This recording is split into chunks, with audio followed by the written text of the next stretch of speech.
பத்திரிகைகளை படித்தீர்களே ஆனால் ஒரு பரபரப்பான செய்தி. முன்னாள் வக்பு வாரிய தலைவி, அதோடு மட்டுமல்லாமல் திருவல்லிக்கேணி சட்டமன்ற உறுப்பினராக இருந்த பதர் சயீத் என்பவர் சென்னை உயர்நீதிமன்றத்தில் ஒரு பொதுநல வழக்கு ஒன்று தாக்கல் செய்கின்றார்கள். அது என்ன அந்த பொதுநல வழக்கு அப்படின்னா, முஸ்லிம் பெண்களுக்கு சட்ட உரிமைகள் கிடையாது, மதம் சார்ந்த கட்டுப்பாடுகள் அவர்களுக்கு அதிகமாக இருப்பதால் அவங்க தங்களுடைய உரிமைகளை போராடி பெற முடியாத நிலையில இருக்கின்றார்கள் அப்படின்றதை மேற்கோள் காட்டி, இதன் காரணமா அவங்களுக்கு நிறைய அநியாயங்கள் இழைக்கப்படுகின்றது. அதனால இந்த விவகாரத்து விஷயத்தில் இவங்களுக்கு இழைக்கப்படக்கூடிய அநியாயங்களை கருத்துல கொண்டு சில உத்தரவுகளை அரசு பிறப்பிக்க வேண்டும் என்று கோரிக்கை விடுத்து பொதுநல வழக்கு ஒன்றை தொடுக்கின்றார்கள். பதர் சயீத் என்பவரை பொறுத்த வரைக்கும் அவங்க இஸ்லாமிய நெறிமுறையெல்லாம் பேணாத ஒரு நபர். அவங்கள பார்த்தாலே தெரியும், பர்தா அணிய மாட்டாங்க. அதோடு மட்டும் இல்லாம அவங்கள ஒயிட் ஸ்காலர் என்று சொல்லக்கூடிய ஒரு மேல்தட்டு வாழ்க்கை வாழக்கூடியவர். இவங்களுக்கு இஸ்லாத்தினுடைய சட்ட திட்டங்களை பற்றி இவங்க தெரிஞ்சிருக்க இவங்களுக்கு வாய்ப்பு கிடையாது. காரணம் என்னன்னா, நாட்டு நடப்பே உங்களுக்கு தெரியல. அதுக்கப்புறம் எப்படி இஸ்லாத்தினுடைய சட்டத்திட்டம் தெரிஞ்சிருக்கும்? நாட்டில் என்ன நடந்து கொண்டிருக்கின்றது என்பதை பற்றி அறியாதவர்களுக்கு இஸ்லாத்தை பற்றி அறிவது எந்த அளவிற்கு சாத்தியம் என்பது நமக்கு கேள்விக்குறியாதான் இருக்கின்றது. இஸ்லாம் பெண்களுக்கு வழங்கி இருக்கிற மாதிரி உரிமைகள் வேற எந்த மதத்திலேயாவது இருக்கா? எந்த மார்க்கத்திலேயாவது இருக்கா? காட்ட முடியுமா? இஸ்லாம் பெண்களுக்கு வழங்கிய உரிமைகளை பார்த்துவிட்டு இஸ்லாத்தை எதிர்க்கக்கூடிய எதிரிகள், இஸ்லாத்தை விமர்சனம் பண்ணக்கூடிய இஸ்லாமிய எதிரிகள் என்ன சொல்றாங்கன்னா, இந்த மாதிரி இங்க உள்ள பெண்களுக்கும் நீங்க சட்டத்தை போடுங்க அப்படின்னு சொல்லக்கூடிய நிலைமை இருக்கின்றது. அது இஸ்லாத்தினுடைய பேரை தான் சொல்ல மாட்டான். இந்த மாதிரி இஸ்லாத்தில் சொன்னது போன்று இதை செய்யுங்கள் அப்படின்னு மட்டும்தான் சொல்ல மாட்டாங்களே ஒழிய, இஸ்லாம் என்னென்ன சட்டங்களை பெண்களுடைய விஷயத்துல சொல்லி இருக்கின்றதோ இப்படி கொண்டு வாங்க, இப்படி கொண்டு வாங்க, இப்படி இருந்தா நல்லா இருக்குமே, இப்படி இருந்தா நல்லா இருக்குமே என்று இஸ்லாம் சொல்லக்கூடிய சட்ட திட்டங்களை பெண்களுடைய விஷயத்தில் அமுல்படுத்துவதற்கு இஸ்லாமிய எதிரிகள் கோரிக்கை வைக்கக்கூடிய நிலைமை இருக்கின்றது. ஆனா இந்த அம்மா என்ன பண்றாங்க, பெண்கள் போராடக்கூடிய நிலை இல்லை, இங்க வாய் துறக்க முடியல, தங்களுடைய உரிமைகளை போராடி பெற முடியாத ஒரு சூழல்ல இருக்கிறாங்களாம். ஏன் போராடணும்? இங்க உள்ள பெண்கள் எதுக்கு போராடணும்? இங்க என்ன கணவன் இறந்தவனையும் சேர்த்து மனைவியும் சேர்த்து உடன்கட்டை ஏத்தி விடுறாங்களா?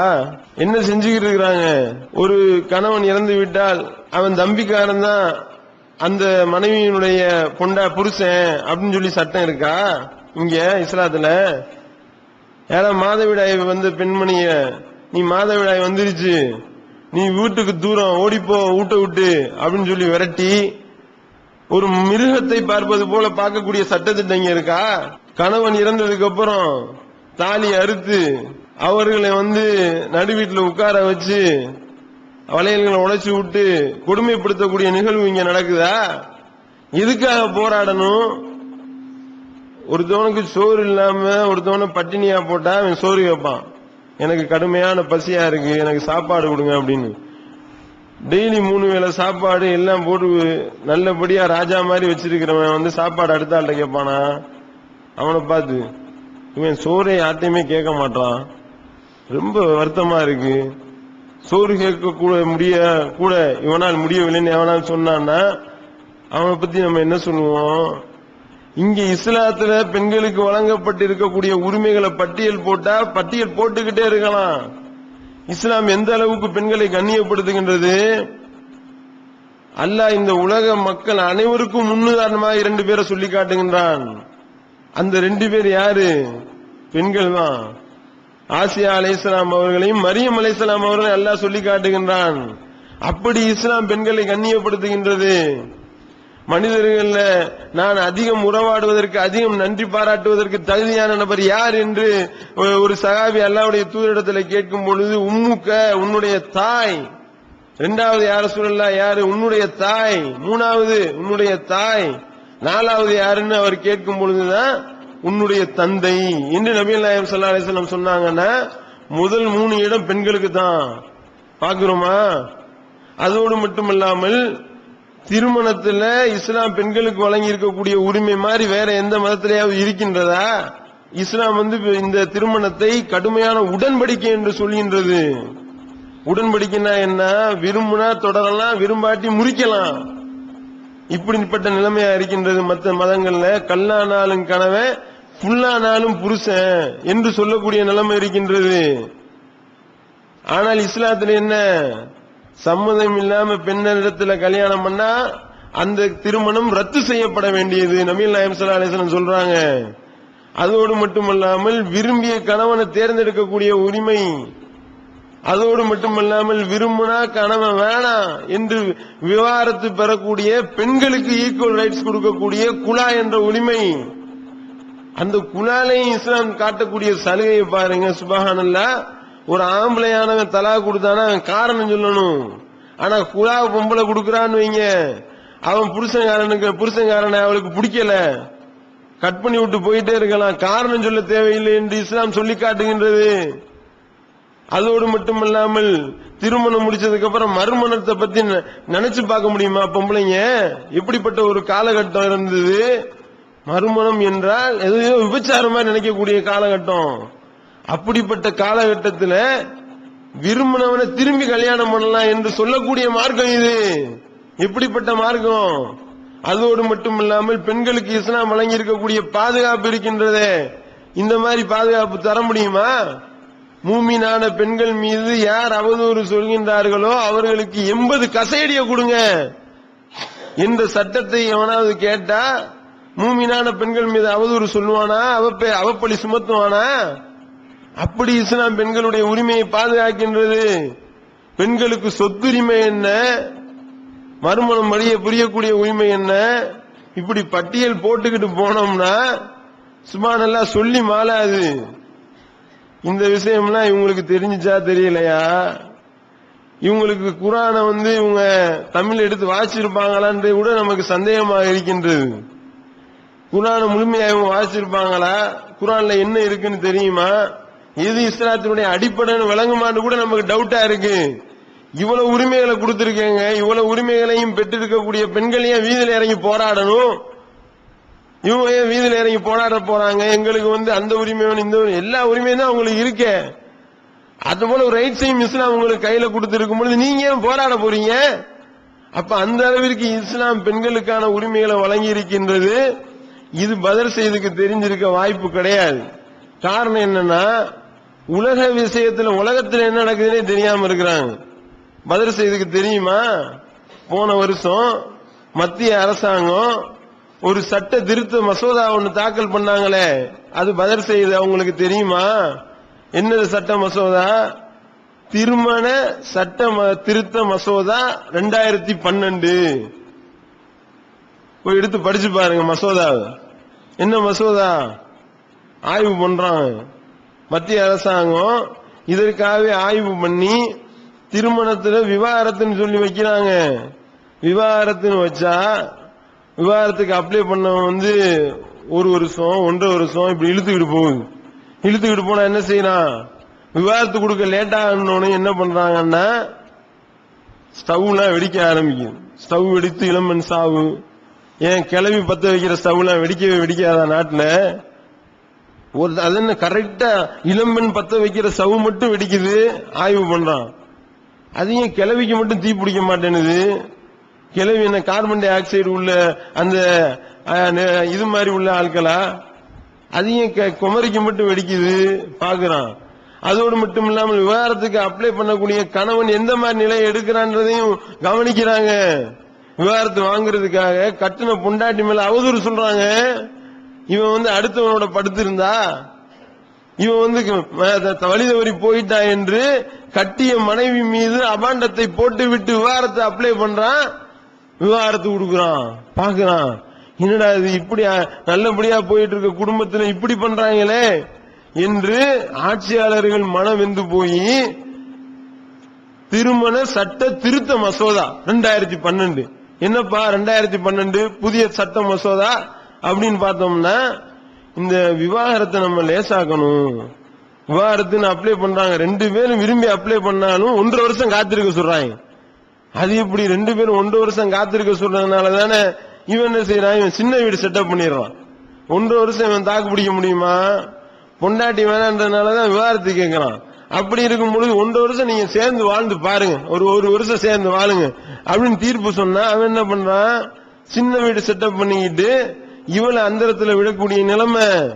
அப்ப இது என்னன்னா, விவாகரத்து சிரமமா இருக்கு, அதனாலதான் இவ்வளவு பிரச்சனையும் அப்படின்னு ஆய்வு பண்ணி மத்திய அரசாங்கம் புதிய சட்ட மசோதாவை தாக்கல் பண்றாங்க. எப்படி தாக்கல் பண்றாங்கன்னா, சேர்ந்து வாழவே முடியாத திருமணம் அப்படின்னு சொல்லி ஒரு புதிய விதி உள்ள. அந்த விதியின் அடிப்படையில் யாரு மனு போட்டாங்கன்னா, கணவன் மனைவி 2 பேர் மனுவை வாங்குவாங்க. இவங்களுக்கும் பிடிக்கல இவங்களுக்கும் பிடிக்கல, 2 பேருக்கும் பிடிக்கல, இல்ல உடனே நீதிபதி தீர்ப்பு சொல்லிடணும். எப்படி, உங்களுக்கு தலாக் வழங்கப்பட்டு விட்டது, முடிஞ்சு போச்சு. இதைத்தானப்பா இஸ்லாம் சொல்லிச்சு, இதைத்தானே இஸ்லாம் சொல்லிச்சு. நீங்க 2 பேரும் பிடிக்கலன்னு சொன்னீங்கன்னா நீ தலாக் கொடுத்துட்டு போயிட்டே இரு, எதுக்கு 1.5 வருஷம் இருக்க சொல்ற, 1 வருஷம் ஏன் இருக்க சொல்ற என்று இஸ்லாம் கேட்ட கேள்வியை அப்படியே பார்த்து இஸ்லாத்தினுடைய சட்ட திட்டத்தை தூக்கி அப்படியே போட்டு புதிய சட்ட திருத்த மசோதா அப்படின்னு போறோம். அதோடு மட்டுமல்லாம அதுலயே பெண்கள் அப்ளை பண்ணாங்கன்னு வைங்க, சேரவே முடியாத திருமணம் என்று ஆண்கள் அப்ளை பண்ணா ஆண்களிடத்துல காரணம் கேட்க வேண்டும் எழுதுறாங்க அந்த சட்ட திருத்த மசோதால. அதே நேரத்தில் பெண்கள் அப்ளை பண்ணுவார்களே, ஆனால் பெண்களிடத்துல காரணம் கேட்க கூடாது. பெண்ணானவள் அப்ளை பண்ணாலேயானால் அந்த கோரிக்கையை மறுக்கக்கூடிய உரிமை கணவனுக்கு கிடையாது, உடனடியாக விவாகரத்து பண்ணிவிட வேண்டும். இதை தரப்பா இஸ்லாம் சொல்லிச்சு. குலான்னு பெண்மணி அப்ளை பண்ணானா அவள்கிட்ட காரணம் கேட்காத. 1400 வருஷத்துக்கு முன்னாடி அல்லாஹ்வுடைய தூதர் சொன்ன அந்த சட்டத்தை அப்படியே காப்பி கட் அண்ட் பேஸ்ட் பண்ணி இங்க கொண்டு வந்து திருமண திருத்த சட்ட மசோதா 2012 போடுறீங்களப்பா. அப்ப இஸ்லாம் சொல்லக்கூடிய சட்ட திட்டம் என்னவோ அதைத்தான் இவர்கள் சொல்லிக் கொண்டிருக்கின்றார்கள். இவர்கள் புதிய சட்ட திருத்த மசோதான்னு கொண்டு வர்றாங்க. அப்ப இப்படி இங்க நிலைமை ஓடிக்கிட்டு இருக்கு. இந்த சட்ட திருத்த மசோதால இந்த பதர் செய்த அம்மாவுக்கு தெரியுமா? அவங்களுக்கு தான் நாட்டு நடப்பே தெரியலையேங்க. நாட்டில் என்ன நடக்குதுன்னே தெரியலையே. அரசர்கள் அன்றைய கால அரசர்களை பத்தி சொல்லுவாங்க. அந்த அரசர்கிட்ட போய், அரசே மழை பொழிகிறதா அப்படின்னு எவனா கேட்டா, மந்திரிய கூப்பிட்டு, மந்திரி மாதம் மும்மாரி மழை பொழிகிறதா, கரெக்டா மழை பெய்யுதா அப்படின்னு சொல்லி மந்திரிகிட்ட தான் கேட்பானா. அப்பனா என்னன்னா, இவன் உள்ள இருந்துகிட்டு வெளியவே போறது கிடையாது. இங்க உள்ள அரசாங்க அதிகாரிகளும் இங்க உள்ள இந்த முன்னாள் எம்எல்ஏக்கள் பதில் செய்த மாதிரி ஆள்கள்லாம் எப்படி இருக்கிறாங்க, மழை பெய்யறது இருக்கட்டும், வெயில் அடிக்கிறது கூட தெரிய மாட்டேன்னுதே.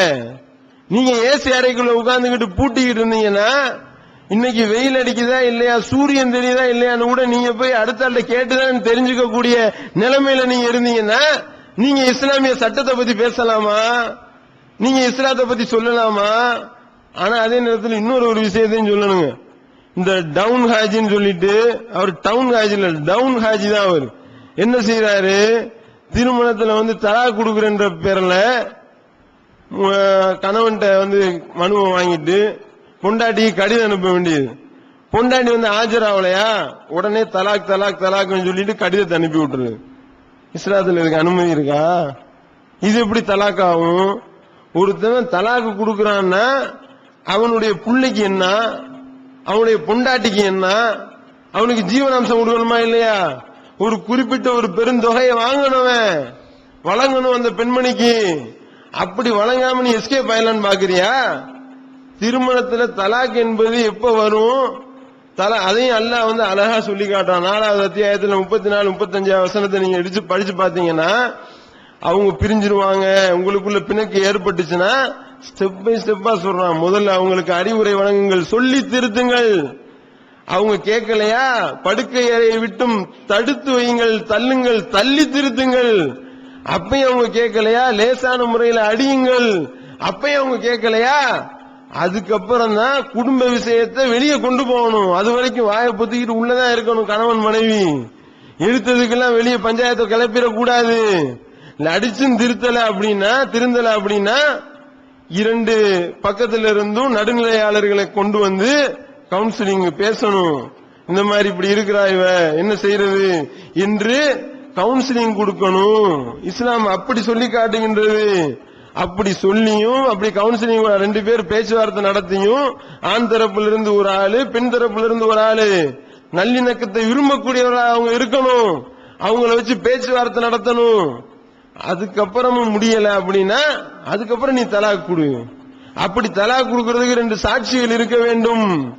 ஆனா இவன் என்ன செய்யறான்? எஸ்எம்எஸ்ல தலாக்கு, இமெயில்ல தலாக்கு பாக்குறோமா இல்லையாங்க? அப்ப எஸ்எம்எஸ்லயும் இமெயிலையும் தலாக்கு அனுப்பிக்கிட்டு திரியறதுனாலதானே அவன் பாக்குறான்.